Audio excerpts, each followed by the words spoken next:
Hello, Grand Rapids. This is Mark Washington, City Manager, and hope all of you have had a great weekend. We have just come off the close of Project One, and know that many of you have had a chance to experience it, and we're certainly looking for the full implementation of Art Prize next year. But we had a great experience with Project One, and we're off to a great start. Today's very interesting. It's also the first fall of snow.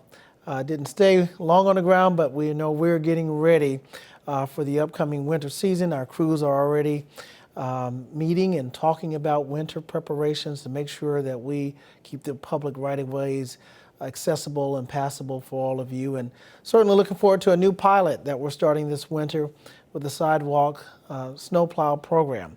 We'll have an item come before the commission in a couple of weeks to award the contract to a contractor that will help us do approximately 100 miles of sidewalk snow removal. And we'll do that in certain areas. We'll pilot it, see how it works, and perhaps that's something that we can scale on a much larger level throughout the city if we have good success with it. We're also pleased to begin a new era of emergency management. We have an emergency management administrator that the fire department has hired to have sole focus on emergency preparation and response, both natural disasters as well as human-caused disasters, and we're happy to have Ms. Allison Farrell on board. Most recently, I shared with the commission an update on our strategic plan for the first quarter. And as you're aware, the commission adopted a strategic plan last year that talked about things we wanted to do to advance the mission of our vision and mission of our community around 6 primary outcomes. Well, this past commission meeting, we gave a performance report of the first quarter from July to October. And there are many things that are highlighted in that. I happen to have a copy of that with me, and it would take me at least 30 minutes to cover that. But we're making it available to you online to go and experience what the report looks like, and it's evolving, and we'll hopefully be able to have interactive data. We also piloted information about how we can be more open in our government operations and have a very accessible, user-friendly data that the public can access about the performance of the organization or any other data sets that may be used for both accountability for public services, but also for entrepreneurial and startup activities where people may design business opportunities that will help to improve services both to the public and other areas of business development. We've had a lot of conversation around housing development. Most recently, many of you may have heard that we began to do a formal housing needs assessment, looking at the growth of our community. Now we're over 200,000 citizens preliminarily based on the 2019 survey. We're looking forward to the final outcome of the census. I think we'll certainly be much higher than that. But one of the things we have recognized as we've grown, there is a need for more housing and housing at all levels of affordability.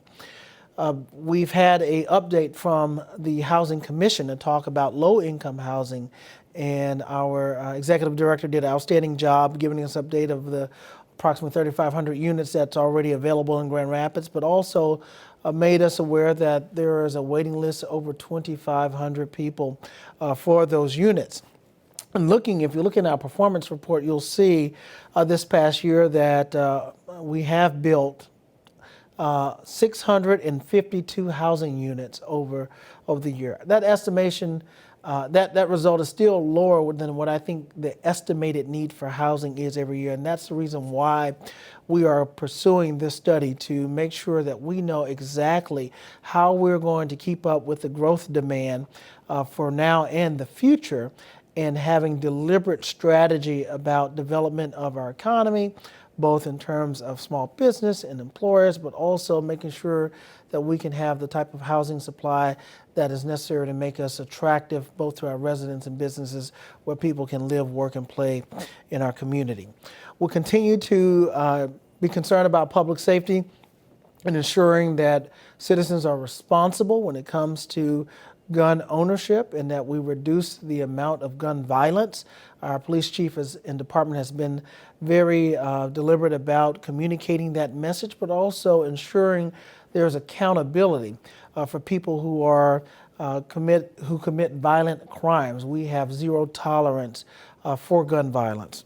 But most recently, there's been discussion by the City Commission around updating our weapons ordinance to make sure that we have clear expectations for responsible usage and the usage of guns and pneumatic weapons here in our city, particularly in the public domain. There will be a public hearing at our next commission meeting that would allow residents to give feedback to the commission both on the weapons ordinance as well as the noise ordinance before it is adopted. I am real pleased the police department continues to serve our public and making sure everyone is safe, and they've also deployed a new service around victims assistance. In this past budget, we approved one position that had the responsibility for both responding, being part of the first response team, or second responder to victims of violent crime, but also when there's not a victim or a response that's needed, to also be support to the police department. Kudos to the police department for recognizing an opportunity to expand those services and the amount of workload that's expected of one person. They have recently acquired a grant that would allow a person to solely be dedicated to the public response in support of victims of violent crimes, and also have a position that will be solely dedicated to ensuring officer support and wellness. And we know that's one of the pillars of community policing, to make sure that officers have the kind of mental support that they need as well as the community. And finally, we are very pleased that we have received an award of $4.2 million to help us in our lead abatement services.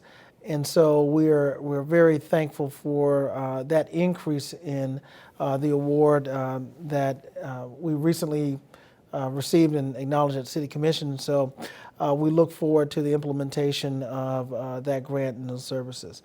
Again, I want to thank all of the staff who continue to work so hard day in, day out to ensure that we're able to provide the type of services that the public so desirably needs. I want to thank you for your engagement and participation in Grand Rapids. Until then, we will see you next month.